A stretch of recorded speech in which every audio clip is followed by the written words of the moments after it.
Hi, I'm Margaret Hopkins, Superintendent for Grand County School District, and welcome to our weekly update. This week's topic is something that I feel is of critical importance as we continue our discussion about the voted leeway and district needs.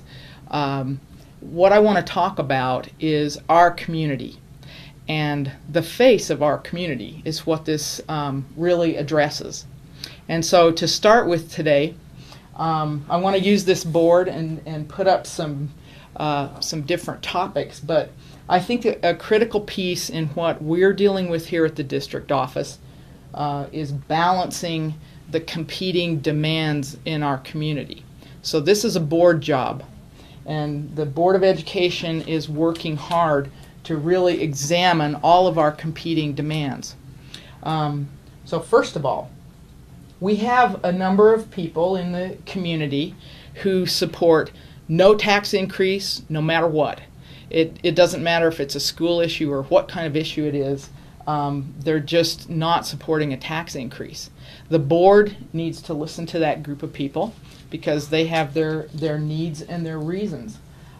We also have a large group of people saying, well, let's go for this voted leeway, or let's look at limited tax increases, look at this with moderation, and try to figure out what we can do with moderate tax increases. We have a group that support the full leeway. It's just go for it, let's get our district fixed back the way that it was, and let's do this thing. So that we have that element in the community. The board did put out a community survey, and even on the survey, just as a reminder, the survey was not meant as a vote to say, oh well, let's restore this program or this position, this teaching position, because it got the most votes. That was not the intent of the survey.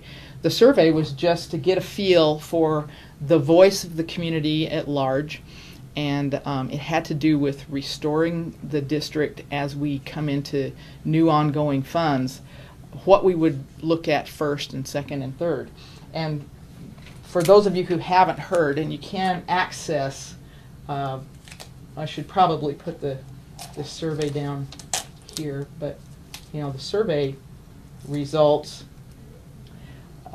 show that on a whole our community is interested in keeping our kindergarten through 6th grade class sizes as low as we can, staying on the 5-day school week as opposed to moving to a 4-day school week if we have the money, reducing our 7th through 12th grade class sizes, providing academic and behavioral support programs, and then finally keeping our performing arts and our fine arts in place as much as we can, again based on the money that we have available.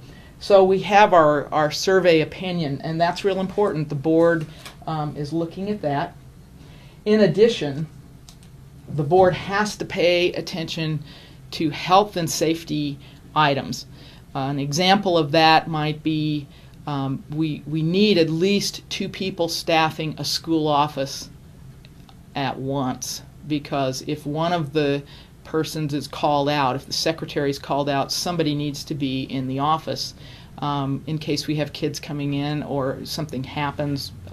So that's a health and safety issue that regardless of whether that shows up on the survey or not, the board and the administrators are responsible to make sure that those items are taken care of in our schools.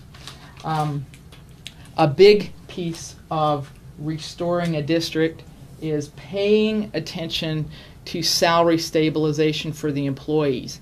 And what that means is, we look at when we're restoring the district, we hear one voice of many people saying the teachers are critical. The board, the administrators know retaining our best teachers and making an attractive salary to retain those teachers is important. And so that's all in there too. We have to also pay attention to research data. what are the best practices based on our the best instructional practices to have in schools, and based on our own data in this district, we know what's working well for our kids. And so we want to pay attention to our data and make sure that we're keeping the programs that result in the best success for our kids. Unfortunately, what we have on top of this is we have a state funding shortfall that is occurring from 2009 to 2011, so that's just over these 3 years. Grand County has been cut 14.7% of our state funding, which equates to almost $1 million. And so as we work with all of this, we also are needing to realize that in the future we may see more state funding shortfalls that we have to deal with.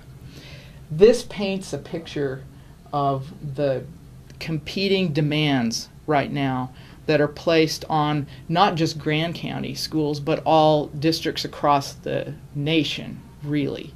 And so as we look again at our competing demands, a lot of this is, again, the face of our community. It's who we are. And it may sound like we are all over the place, which we kind of are, but I see that as a strength because we have different voices. We need to listen to each other. We need to look for where we can compromise and how we can come out the strongest within the context of who we are. And so we will be in the next few weeks talking about the voted leeway, but it's important to get the context of how we're making decisions about restoration or how we're making decisions about what tax rate to go to. And you know, we're excited because we do have a new committee that the board has approved. It's a community committee that is a financial advisory committee made up of local CPAs and business people, parent reps, we have a teacher rep, and the purpose of the committee is, again, to look at all of this and make sure that our tax rates are really set based on our need. And so that summarizes in a nutshell what we're dealing with on this end. And I want to turn the time over to Jim Webster for a final comment. Hi, I'm Jim Webster on the school board, and I think that Margaret did an outstanding job of discussing the balancing act that the school board needs to consider as we look at all of the competing interests that are out there as we try to make decisions that are best overall for our students and really for our community. The voted leeway will be in the news quite a bit the next few weeks. I just want to emphasize that that is part of the answer, but not the only answer. There are lots of other things that we will and need to consider as a school board and as a community as we go about the task of putting our school district back together. That voted leeway does give us local control of money, of our own money. It gives the community flexibility in terms of where to put some of that money and gives the school district financial ability that we don't have right now. So as I heard in a very recent meeting, public meeting, one of the audience members said something that really struck me, that this voted leeway election is about our community, about our schools, about our kids, and that it's your choice. Well, thanks for listening in this week for our weekly update. Please join us at one of our school district work sessions. They're on Tuesdays at 3 o'clock at the school district office every week. And please tune in next week.